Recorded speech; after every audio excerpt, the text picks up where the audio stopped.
Welcome to this tutorial. In this tutorial I'll be teaching you how to fix Eclipse. During an update with Java, what had happened is now Eclipse will come up with an error saying that it will not load, you need the right correct Java. To fix this issue, we need to right click on the Eclipse INI file and edit. Now underneath this last open file, we'll say launcher append vmargs.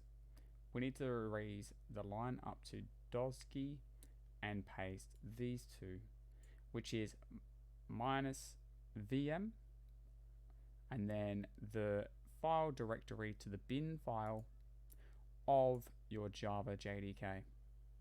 Then we want to go save. Once that's done, we can quit out and we can start Eclipse. Now we're in Eclipse. What we've got to do in Eclipse today is figure out how to get drops.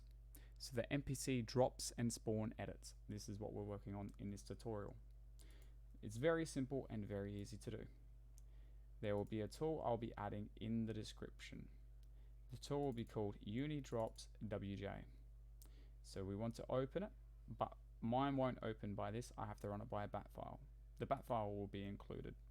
The bat file just states that it's a Java file, that it's going to run jar types of this jar file, which is unidropseditor.jar. To show you that it works successfully and correctly, as you can see here, it states the directory of my PC, the file folders and everything else, and what I'm trying to open. Now it has opened it. You got stereo, matrix, PI, MPC constants, and PI. We are using matrix, so we want to select that. Next, we want to open file. We want to go to our folder directory of this server. So cache is not going to cut it. We don't need cache this time. We need to go to MPCs and we need to do packdrops.d, and then we want to open it. And then we've got all these sort of things here. So the thing that we're going to edit is a wrap. To edit a wrap, we double click it. It opens up this, and you can double click other things and it'll open up more. As you can see, they show the drop table of that MPC. So on the right hand side we've got here, so we can zoom in, go full screen just to show you a bit more. We've got all this stuff here that we can add in. So maybe we'll scroll all the way down and we'll get a super rare item that should never drop from this. Let's have a look. What could we do? Wicked legs, runic staff. Let's have a look. What do we got? I don't know what a P hat is, but we can get that to drop. Mortania legs, Mage's book, werewolf claws. Is that Stasius? No, werewolf torso, werewolf stuff. So there's a lot of different things we can add to this, but just to show you for an example, we're going to use just say an aura, harmony aura. Now we can have the drop rate as 100%, which means it drops every kill.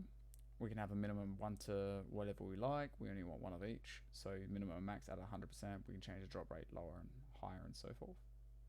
Now this here will save changes made to this drop table. So we want to click save on that. And we want to go up here and save to file. We want to click on that and we're going to go packed drops. It says, it already exists? Do you want to replace it? We go yes. Now we go up here. After it's done, see? Make sure it comes up with this. If it doesn't come up with this, it will cause an error which will corrupt the file. So hopefully that doesn't happen. Otherwise you'll have to extract, drag the original file from the folder and then put it into the location where we obtained this, which was in the data MPCs folder. Now, anyway, successfully saved your drops file.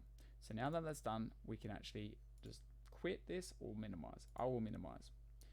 Now I'm going to minimize that again. We're going to go into the folder. Sorry, wrong one again. We need to go into the folder of NPCs. We need to delete the pack spawns. Now that the pack spawns is deleted, we need to go to Eclipse. We need to go to launcher. It will run the launcher by packing all the NPC stuff. Now that that's done, we go loader. Now that we're into this part of the tutorial, all we got to do is sign in and spawn the NPC. then attack the NPC, killing it, which will lead us to get that aura as the drop. But it could be anything, and this is the best way to experiment.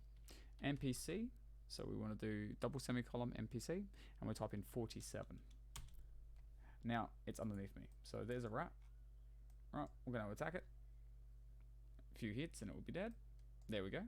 Now, as you can tell, it dropped the aura on the ground. The aura is massive on the ground, and we can actually change that in the items itself. But because this wasn't an implemented item in this revision, because Dungeoneering only just come out around 7.18, they didn't resize all this. It was just in the cache.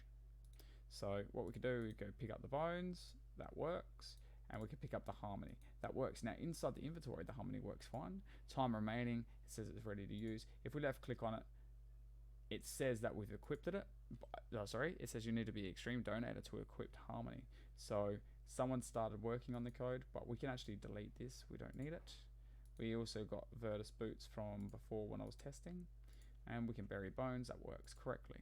So hopefully this video has been very helpful to get a little bit of understanding for NPC drops, and I hope to see you in the next one. Please like, share and subscribe, and that would be much appreciated. Cheers.